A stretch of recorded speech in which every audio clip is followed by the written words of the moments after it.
Hello there and welcome to a short video on CFA Exam Simulator.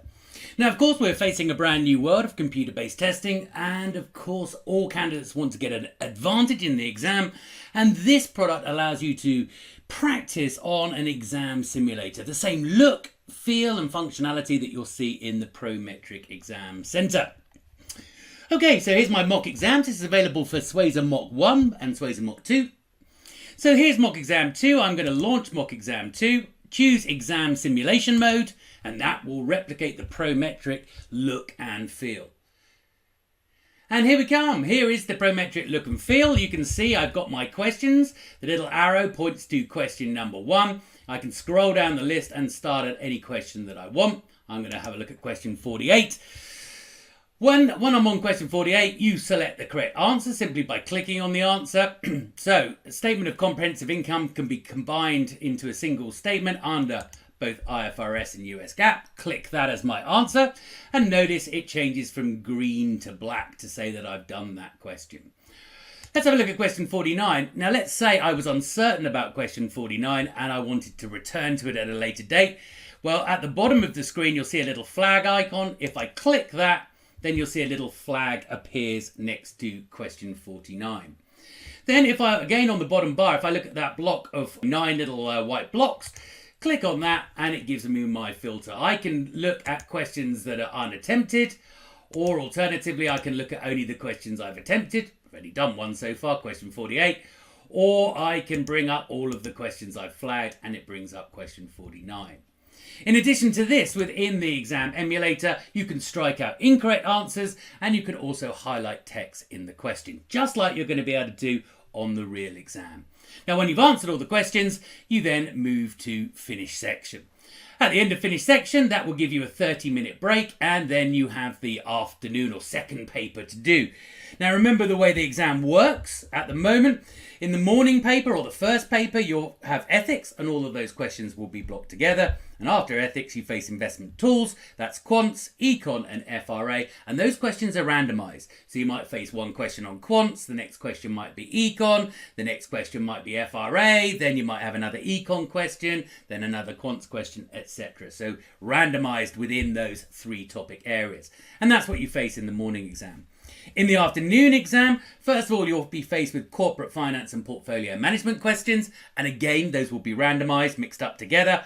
And then the second area is investment assets. And that's your equity, fixed income, derivatives and alts. And again, they will all be randomized, mixed up together. So you're not going to see all the equity questions together, all the fixed income. They're going to be mixed up within that. Once you've finished all the questions within a section, you click Finish Section. It will remind you if you haven't answered all the questions.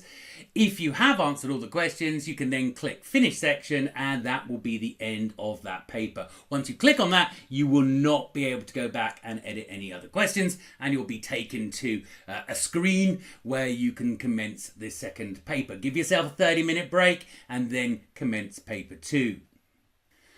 Once you've completed both the AM and the PM paper, or the paper 1 and paper 2, you can then see your results. So here's actually how I did on the overall mock exam. Here's my part 1 and part 2. You can see with part 1, you can scroll down the list of questions and you can see any questions that you got wrong.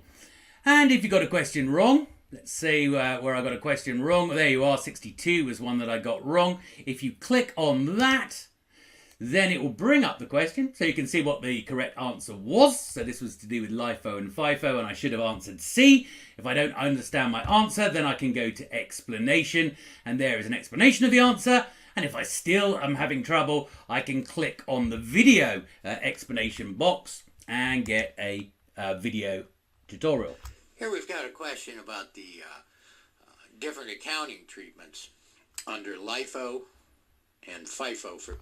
I'll cut Professor Van Eaton off there, but you get the point. You've got a full tutored explanation of that question in there. If I want to see how I did on the second paper, part 2, click on part 2, and then again I can scroll down all of the questions. You can see I got question 169 wrong. Oh, it was to do with impacts on the risk-free rate. How do they affect a call and a put? I said increase, decrease, and actually the correct answer was decrease, increase. Again, there's the explanation.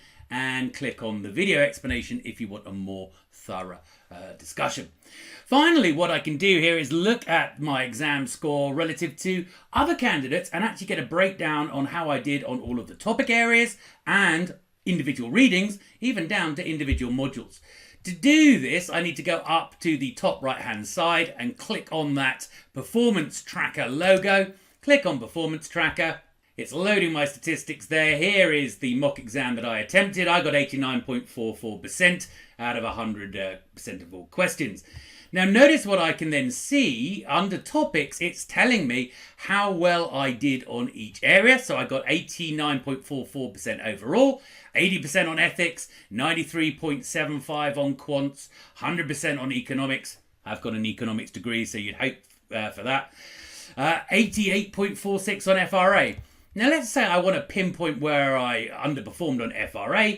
Click the plus button and you can see there are the individual study sessions, the 4 study sessions in FRA, and actually I can see I got 100% on the first study session, 88.89 on the second, and then I dipped on that third study session.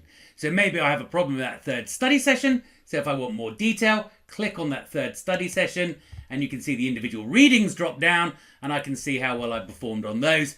Didn't do too well on inventory, fine on long-lived assets, didn't do too well on my income taxes as well. So if I think the problem's income taxes, I can click again on that. Here are the 2 modules that were tested in the exam, and you can see of deferred tax assets and liabilities, I actually got 0% on those, although there was only 1 question. So you can really use this to pin down where your strengths and weaknesses are. Now, of course, one thing a lot of candidates worry about is how are they performing relative to other candidates? Now, by clicking compare with others, it will show you how other candidates have performed on that mock exam. So I'm going to click compare with others. I want to know scores. I'm not interested in question time. And there you go. I got 89.44% on this mock. Everyone else, the average score is 47.14%. Well, we've only just released the mocks, okay, so very few people have done them. I would expect that every 1% hopefully to creep up towards that 70% chart area and an exam pass. But you can see I then get that detail for every single topic area, so I can see where I'm strong and where I'm weak relative to other CFA candidates. Thank you very much. I hope you've enjoyed finding out about the exam simulation tool available for both SWAYS and mock exams. Very much good luck in those examinations.